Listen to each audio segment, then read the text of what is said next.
It's estimated that more than 55,000 Americans die each year from a drug overdose, which has become the leading cause of death of individuals under the age of 50. 60% of these deaths are caused by opioids. The jump in facilities over the past 15 years has been staggering, more than 3 times the increase. This woman you see here humping the car, I see her all the time. She'll come up to your car in tears, crying her eyes out with no shoes on, and you can tell she suffers from a mental disability along with being on drugs. Unfortunately, a lot of these people have mental disabilities that are not being addressed. Boston's drug problem, the scariest area in Boston. In the 80s, I remember as a child, these houses, these brownstones, were available for $1. You actually had enough money to fix up the place. They wanted you to have at least $8,000 to $10,000 to fix the place up. And the gays took over the community, and eventually it became gentrified. Now this is what you're looking at to buy a home in the South End. Almost $4 million. Here again, you see it's 3.6 mil to buy a home. That's 4 beds and a half of a bathroom, not even a full bathroom. And to rent, you're looking at $3,000, $2,000 for a studio. And this is the same area where Methadone Mile is. In this area specifically, they have about 20 homeless shelters, and this is directly in Boston. Melnia Cass is where Methadone Mile is, and you see the rent is staggering. For a studio to a 2-bedroom, you're looking at $2,000 to $4,000, and it's really a sad situation, thanks to rent control being taken away. We have all these homeless people, and we have a mixture of drug addicts and drug dealers here, which is, it's hard to tell who's who, because the drug addicts actually dress down to drug dealers. They dress down to mix in with the crowd of people. And it's a huge problem in Boston right now. 1980s to the 2000s, we all know about the crack epidemic and how it hit the Black communities from the 80s on to the 2000s. It was pretty horrible on the Black community. Fortunately, our new generation of kids are not interested in crack and heroin as much. And we're seeing more folks that are going to college and doing their damn thing on a positive note.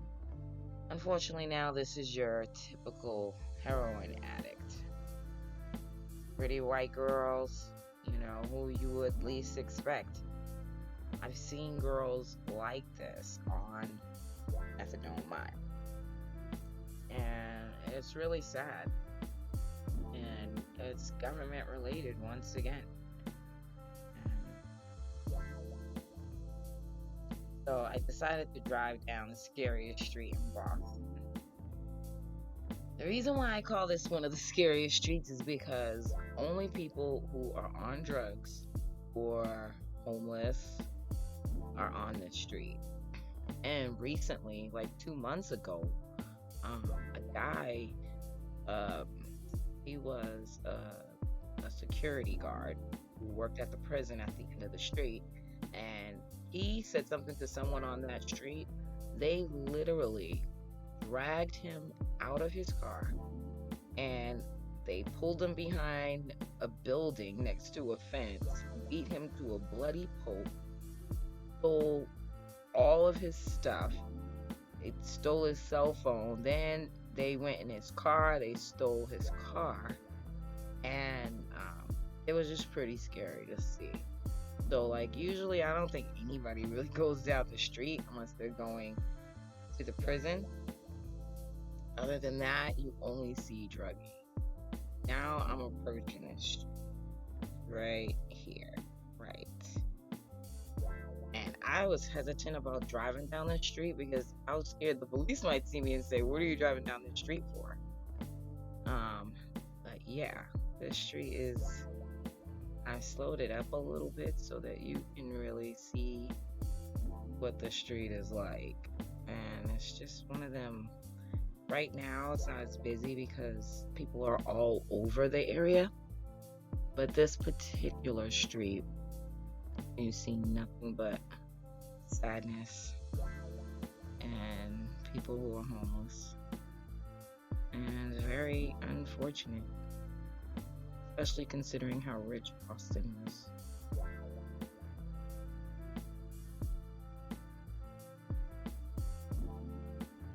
Watch this news clip. Families living near so-called Methadone Mile in Boston say their neighborhood nightmare has reached new extremes. The problems are linked to an increase in the number of homeless encampments. Boston 25 News reporter Drew Caritas spoke with two moms who are giving up hope and throwing in the towel on the community they love.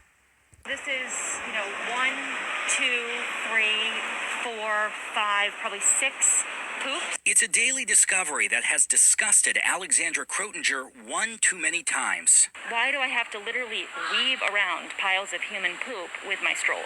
Crotinger's first year of motherhood has come with undeniable challenges during a pandemic, which she says has only added to health and safety issues in the South End neighborhood she describes as turning into more of a nightmare by the day. Can't put my child, my dog, or myself at risk, but it's untenable. This isn't normal, and we shouldn't have to deal with this constantly. With her 11-and-a-half-month-old son's stroller by her side, Crotinger tried to explain escalating problems related to human feces, syringes, and homeless encampments creeping closer to homes during the pandemic. A lot of homeless individuals have taken comfort on the streets, in the park. Yeah, you're putting your hands on me all the time to drive.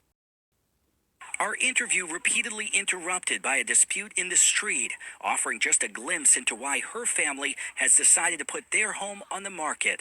It's constant, and it's exhausting. It doesn't make any sense that I'm living in Boston. It's like a third world country. It's hard to believe that you're driving through a world-class city. Neighbor Elizabeth Schwartz, mother to a 16-month-old, just put her South End home on the market last week. I've never seen it to the degree. Schwartz believes the city has failed on its promise to decentralize services here on so-called Methadone Mile, after recently having to clean human waste off her front steps and seeing the sheer volume of people currently congregated here every day. She wants to remove her family from what she calls a worsening situation. It breaks my heart, right, that I have to leave. Who's responsible? Well, we know the pharmaceutical companies are responsible, but the hospitals and the doctors are also responsible for this problem. Opioid manufacturers are paying U.S. doctors huge sums of money for speaking, consulting, and other services.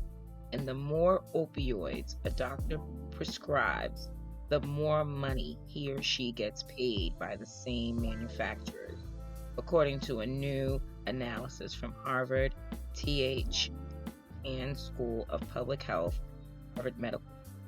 The study found that in 2014 and 15, opioid manufacturers paid hundreds of doctors sums in the six figures, guys, while thousands more were paid more than $25,000. So they're getting a huge payoff at people's expense, and something needs to be done about it. What's the government's answer to the problem? Lawsuits against the manufacturers. Lately, I'm seeing more articles regarding these lawsuits against the pharmaceuticals and the opioid distributors, and they're seeking big amounts of money. 26.4 billion, huge amounts of money. And I just really wonder If any of these people that we see who have passed away, any of these people we see on the streets, will any of these people get any of that $26.4 billion? Sad to say, but I doubt it.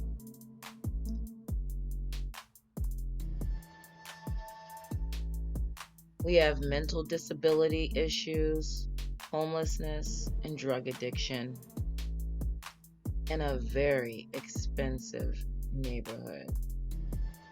What do you think is the answer? I hope you enjoyed the video. Please like, comment, and subscribe. Thank you again for watching.